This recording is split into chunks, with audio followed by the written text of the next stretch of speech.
My name's Roon, and I am a Amazing Digital Circus big fan, and I've been watching since the pilot. So I'm going to be explaining some of my favorite fan theories that turned out to be completely wrong.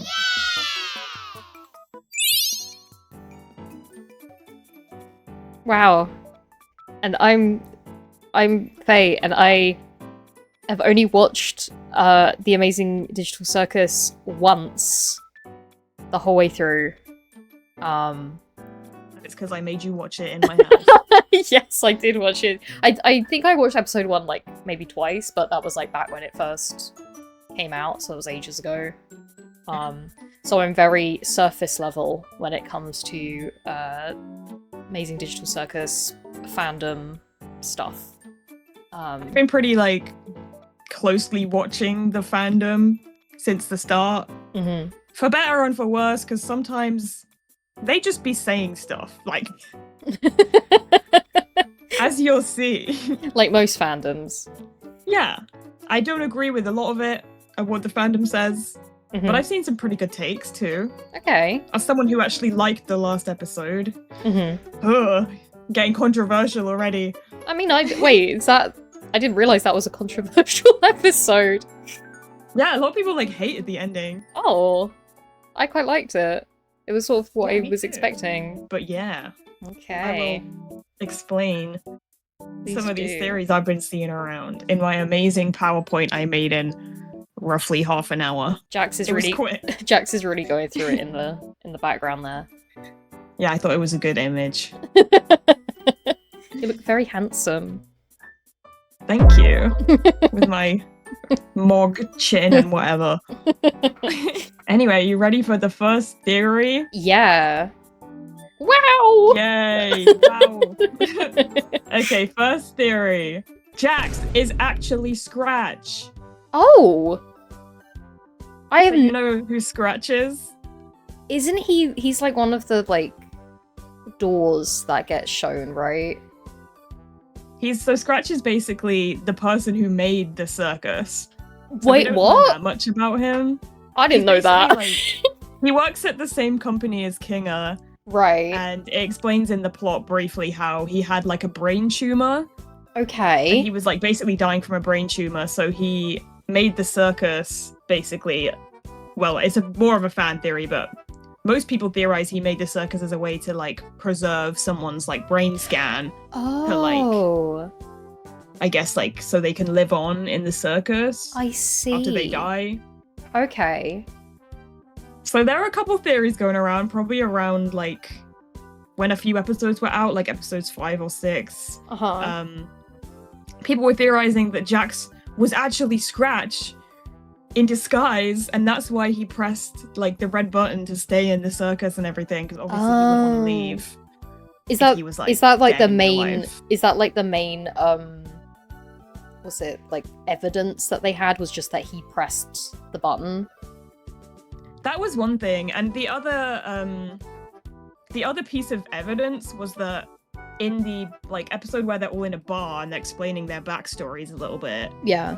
Jax explains the plot of Breaking Bad as his backstory, like kind of as a joke. He's Yeah. like, "Oh, I had a brain tumor. I do and remember then I, that. like, started cooking up crack in a shed or something." I mean, you Yeah. didn't say that, but you get the point. Yeah. And like, I think a lot of kids who watch this show like hadn't seen Breaking Bad or heard of the premise of the show, so they were like, "Wait a minute, Jax had a brain tumor. You know who else had a brain tumor? Scratch. They must be the same person." I think because Jax was kind of a mysterious character for a lot of the show, people didn't really know what his deal was, so they were like, there's got to be something going on with him, right? Like maybe he created the circus, and because we don't actually see Scratch's like abstraction on screen or anything. Yeah. And he seems like kind of an important character. Because Kinga also mentioned Scratch like right before Jax presses the button, so I guess maybe that's why people connected them in their heads and was like, oh, okay. Because he's like, Scratch, the first abstraction. And then Jax is like, I'm gonna press the button. What So, does, yeah. why does it sound like Kane? I don't know. I'm Jax and I'm gonna press the button. That's I don't know better. what to Yeah, say. sounds just like him. I try. Okay, then there's another related theory. Jax is Oh! Scarch's son. Oh, he's so small. So this is like kind of similar theory. I think people got this from a lot of the same reasons, but people were saying maybe he didn't want the circus to end because he's like Scratch's son or something, and he wants to like continue Scratch's legacy. Okay. In the circus. I'm honestly not really sure where this one came from because it feels so random to me. It does feel right. I didn't even like know much about Scratch until just now, so this is all new to me. He's one of those characters that's in the show for maybe like 3 seconds, but like he's obviously pretty plot relevant, being the one who made the circus and everything. I guess they're also both animals. Yeah, they both have like yellow eyes, I guess. I guess. Yeah. They both have gloves. True. Yeah, they do actually have like the exact same gloves. Those classic opera gloves. But yeah, everyone's like, Jax is edgy, he must be evil and made the circus or something. So yeah, that's basically that theory. Papa. If anything, I'd be more likely to believe the first one rather than him being Scratch's son, because how would he just have a son in the circus or something? Yeah. That gets into people a whole theorizing other like maybe he was outside the circus, was his son, and then he went into the circus later to try and like find where his dad went. Ah, okay. And was like, why is my dad dead and now I'm stuck in here? Yeah, that makes a little bit more sense. Yeah. Yeah. I think that was the thought process. Okay. Anyway, next. Pomni is an AI. Oh! Not ChatGPT. I was kind of on board with this theory. Yeah, so this is evidence. yeah, this is a theory that I actually like was thinking, oh, this could be a thing as like a casual watcher. And I think it was because of the colors that she has. Like that's like the physical evidence for that is like she is like the only character in the circus who is a circus themed character. Yes. Like she is a jester from that would be maybe found in a circus, whereas all the rest are very unrelated things. Like I mean, I guess maybe a tragedy comedy mask, but that's more theater. Yeah. And like a rabbit, like that's not really a circus thing. So it was like, why does she fit the circus color scheme and theming like so well? Like she's literally red and blue and yellow, which is also the exact color scheme of Kane's door that they go in. Yeah. And they have those like circus buttons to leave and to stay and whatever. So it was like, why does she fit so well? And it's also and also her personality is a little bit like, first of all, she adjusted to the circus like kind of suspiciously quickly. I mean, even Kinger in the last episode is like, wow, you adjusted so quick. And she kind of acts like a therapist character to a lot of the cast. Like, she kind of solves a lot of their mental issues by like, just listening to them. So people were theorizing that maybe she's an AI created by Kane to, like, stop people abstracting. Yeah. Because she also showed up right after Kaufmo abstracted, which, like, maybe she was, like, a fail-safe AI to stop people losing their minds and stuff. Because she honestly does a very good job of stopping people abstracting, like, except Jax at the end. The next theory is they're all AIs! No! No brain. Not real. And I think the main evidence for this theory is that they don't remember their names. And they don't really talk about their backstories until later in the series. So the main theory was like, what if Kane just created all these AIs to live in the circus because he was like lonely and they're not actually humans? He just told them that they're humans. But isn't that kind of like what happened where they're not actually people who had their brain scanned, they are the scan of the brain? Yes. So, I mean, technically they're not real people, they're more a copy of a real person. Yeah. But the theory was that they were never real in the first place and that they were all just made up as AIs. And that's why they don't remember their names and don't talk about their backstories and kind of act very cartoonishly as well. Yeah, yeah. You can kind of see, like, maybe, like, if everyone who was originally in the circus abstracted and Kane was like, oh no, there's only Kinger left, like, maybe he could just start creating people and kind of doing his best to make kind of humanish people. It's giving Kane's OCs. Kane just made his OCs and then just like puts them in little situations and whatever. Don't we all? Anyway, on to the next theory. Yay! Someone is an NPC. Kind of related to the last theory a little bit. Okay.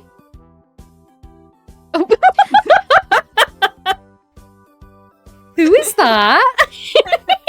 Oh, that's just my friend. Don't worry.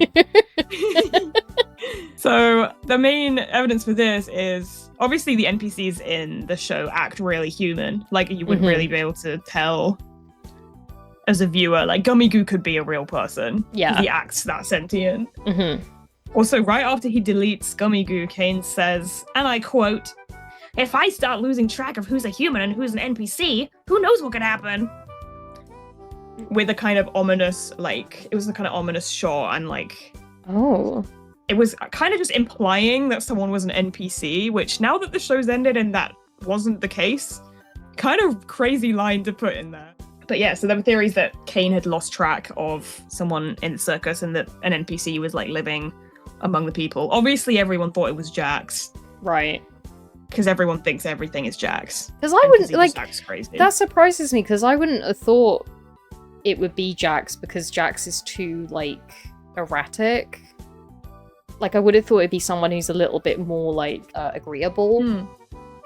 I do also see theories that Pomni was an NPC too, but the main one was Jax. And I think it's because he's kind of angsty, so I guess maybe if he was an NPC, maybe he wasn't like that before, and then he's angsty because he knows he's an NPC and could be deleted at any moment. And, Yeah. like, maybe that's why he bullies all the real humans and things, because Yeah. he's, like, jealous that he's not a real person or something.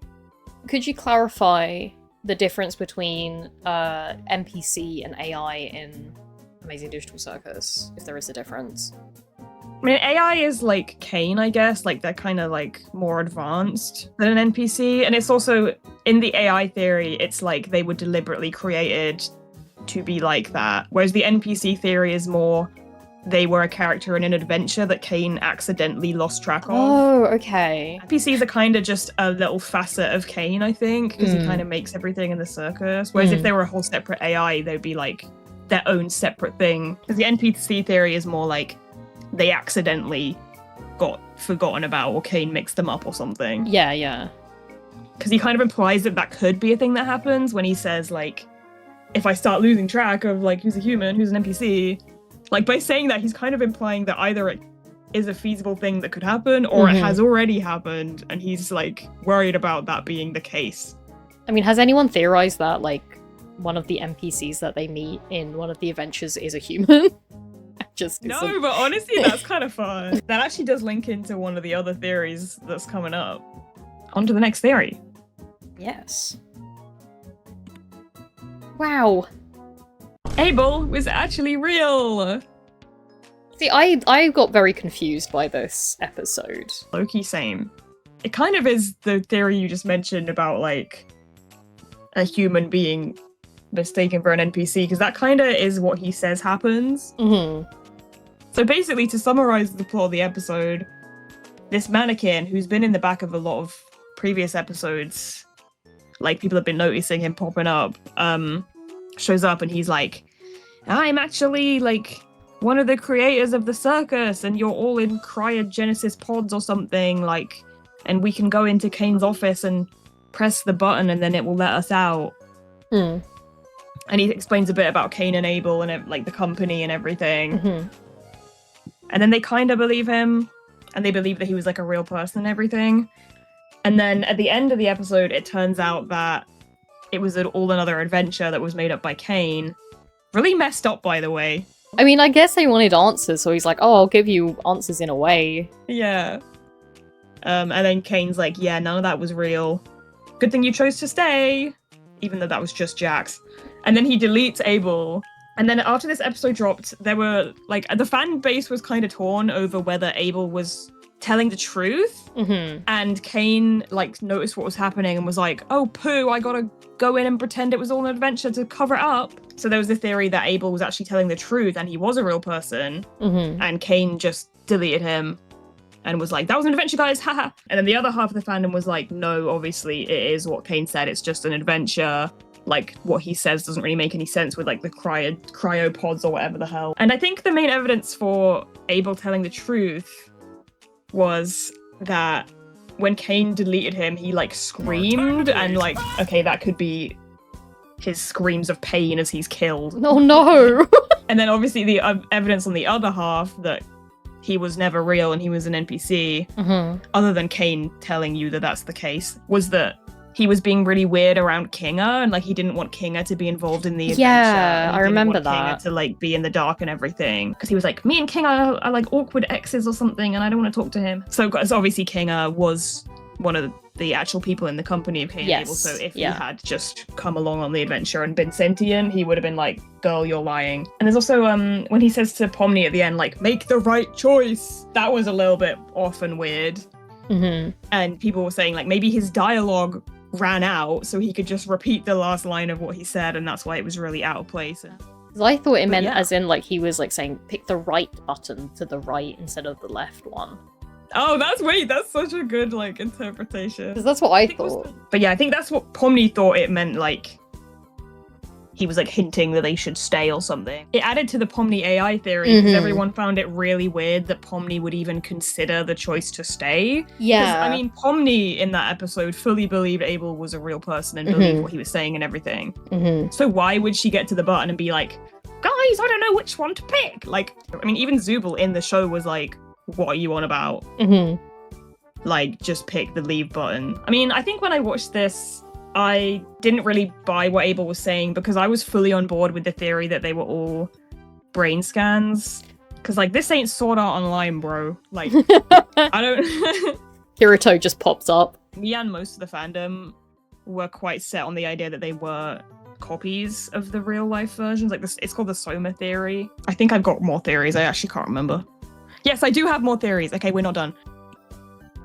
Ribbit is actually a boy. This was before Ribbit's gender was confirmed, and we'd only seen this like picture on their door. A lot of people just immediately assumed that Ribbit was like a male character, and they were like drawing yaoi of. And I put this one in because it's very fandom to assume a character is male. Yes. And then get really mad when they're confirmed to be female because it ruins the gay ship between Ribbit and Jax. Yeah. But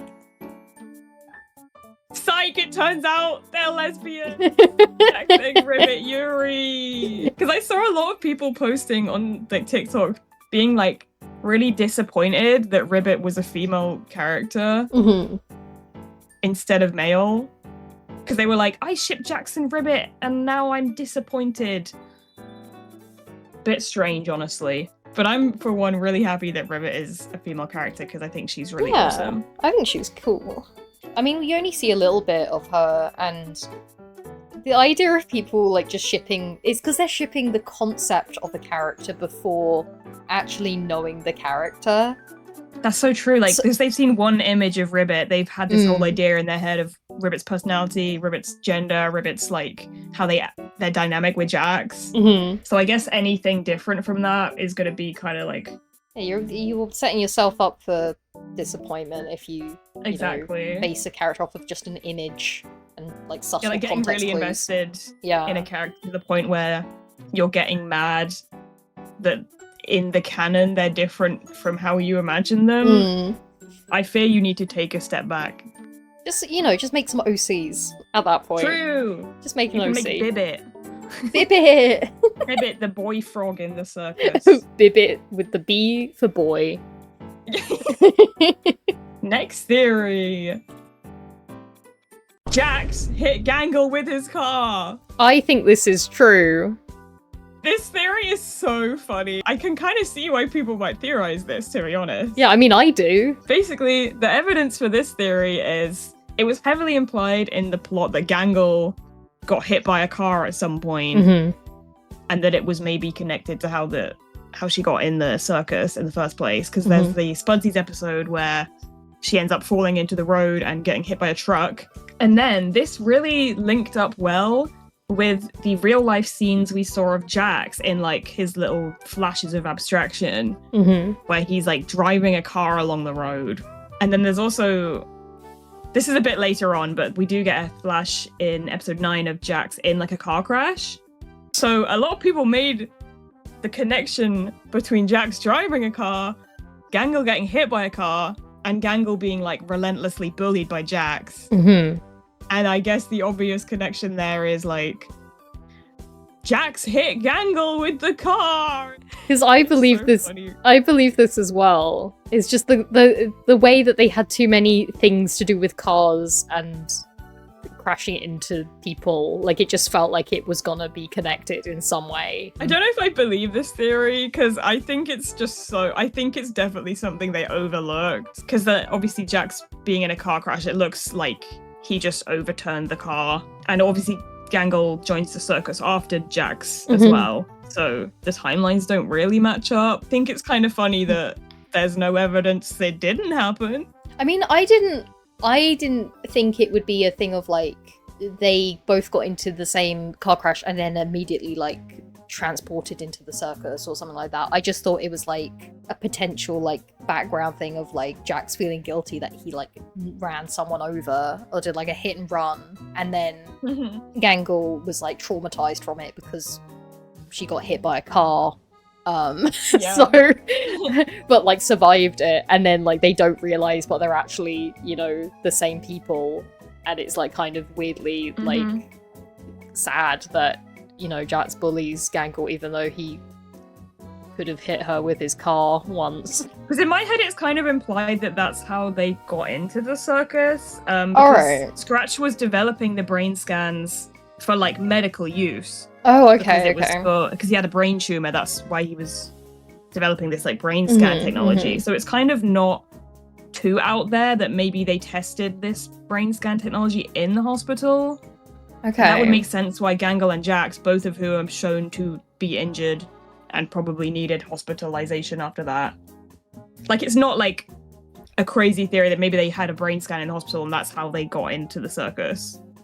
Because obviously we know that Pomni and Ragatha found the headset in like an abandoned building, because Ragatha was like a real estate agent. Right. So maybe she was like exploring an abandoned building. That's where she found the headset and she put it on. And we know that Pomni explores abandoned buildings like as a hobby. Oh yeah, so I remember found that. a headset in the abandoned CNA building and put that on. The only one that's like a super like mysterious one is Zubul, because they haven't had any event like this which implies that they had been like hospitalized or anything. But yeah, Jax and Gangle both having been in a car accident, potentially having suffered some kind of brain damage maybe, or had a head injury that would maybe require a brain scan. And I think it works out pretty well. Yeah, so that's that theory. And that's also my last theory that I want to mansplain to you today. Thank you very much. Wait, I've got a package. Hold on, I need to go get it. Oh, okay. Right. I'm back. Welcome back. Actually, one of my Amazing Digital Circus plushies arriving. Yay! From the glitch store. Yay! Do you know which one? I don't know. I ordered quite a lot. What a great way to, you know, round this out. And yeah, thank you, Roon, for giving me this wonderful presentation and explanation on the Amazing Digital Circus. Anytime, my queen, Fayeillu. What do they say in the circus to say goodbye? Turn notifications on, click that bell, comment down below, subscribe to Fayeillu on YouTube. And Cospaste. And Cospaste.